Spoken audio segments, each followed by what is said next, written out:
Jesus, I hope I don't get crucified for this. Start the video. Put your head on my shoulder. Hold me in your arms. Hey all you goofy goobers, welcome back to another video where I rant about something dumb. And today's something dumb to rant about is, drumroll please, Scott Pilgrim vs. the World. Oh no, this is a nightmare. As a hipster myself, I occasionally indulge in the trendy, popping, oh my god, did they do that? I can't believe it, romantic comedies.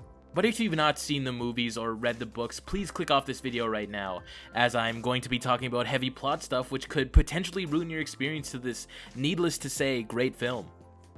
So, this is your one and only spoiler warning.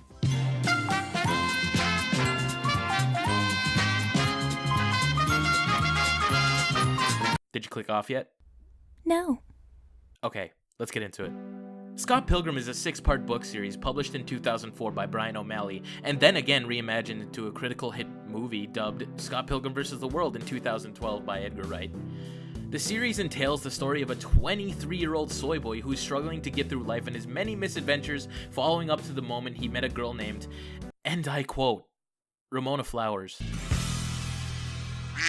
Weird fucking name, am I right? Scott at the time was dating a 17-year-old high school girl named Knives Chow, who is also Asian, mind you. I wanted to invite you over for dinner. Like Chinese food? But then falls for this mysterious hipster girl, and thus cheats on the high schooler for the Wendy's girl. Hey, you see what I did there? Oh, Wendy's? Cause her hair's red? Because 100% fresh Canadian beef tastes better. Okay. Though Scott didn't know at the time, he would have to battle 7 of the blue-haired chicks with a lot of Spunk's ex-boyfriends. Or just exes. We'll save that for another video if I make it. But all that changes the moment he encounters Gideon, the leader of the group that actively seeks out to abolish Scott and Ramona's relationship throughout the books and movies. But in the end, Scott defeats him, and the film and books end in a heartwarming scene where Scott is going happily ever after with the pride flag-haired sassy feminist. But on a real note, why does it always look like she's having a fucking midlife crisis? At least that's the basic summary of the story. There's a lot more characters that have deeper personalities that really ground the characters of Scott and Ramona, which actually gives the readers an idea of how these people are, how they treat people, and why they end up together. Now go watch the movie and read the books to know what I'm talking about next, you idiot goofballs. I'll give you another minute.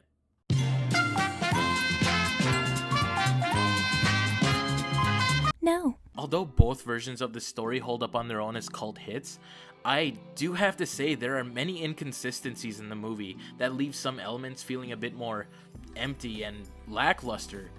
Whether the writers just didn't want to follow the source material or time constraints held it back to coming through fruition. I don't know.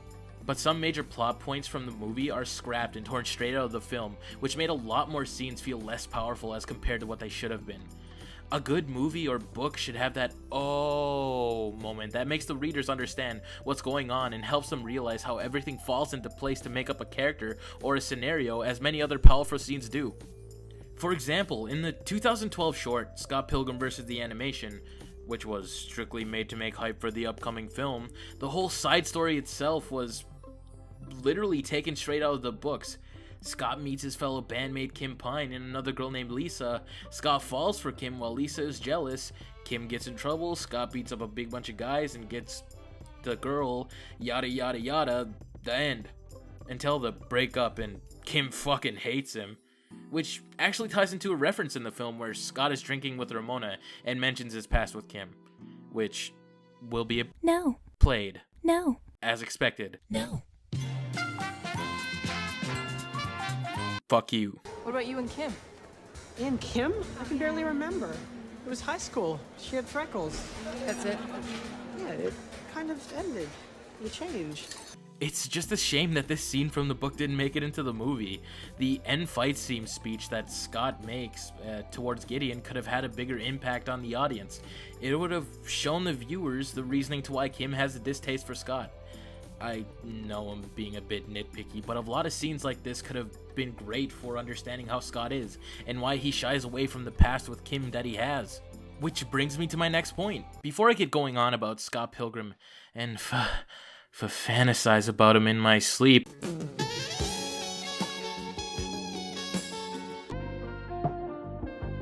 but I want to talk about the characters. I know that some changes to them were necessary and made by the creator of Scott Pilgrim, but come on, dude. They changed so much of Scott's mean, angry temper in the movie to the point where it's non-existent. And Scott seems less oblivious and less dense to the situations that he's in.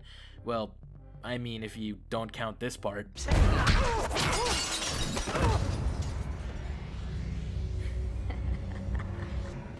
Roxy, you know this girl?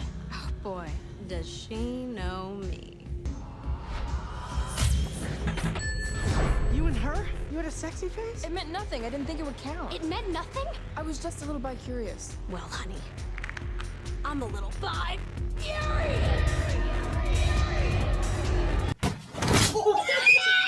Also, I'd like to mention, in book 4, there is a part where Scott has to fight Knives' father.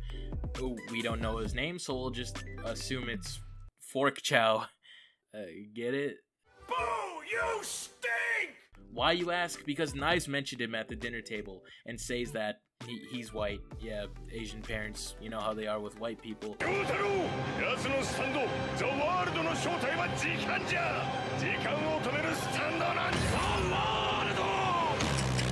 Why is this important, you may be wondering? Because at this point in the book, book 4, page 178, Scott literally says to Ramona, and I quote, "Ramona, I'm in love with you." Once he tells Ramona how he truly feels, not only does Ramona get her panties soaking fucking wet, Scott earns 9,999 XP and earns the power of love.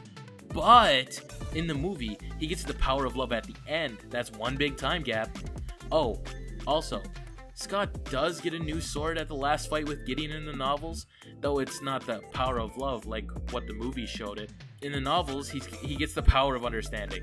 I know, it's not that big of a deal, but it just proves how much they left out, and how much I endorse Scott's hot, sizzling semen. Oh my god!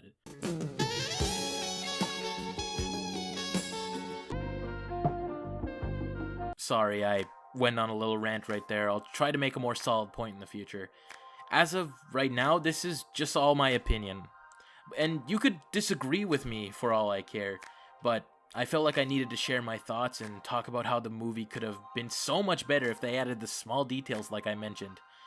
I might make another video like this in the future due to there being more information I want to discuss, but I want to make it clear that I do not think this is a bad movie.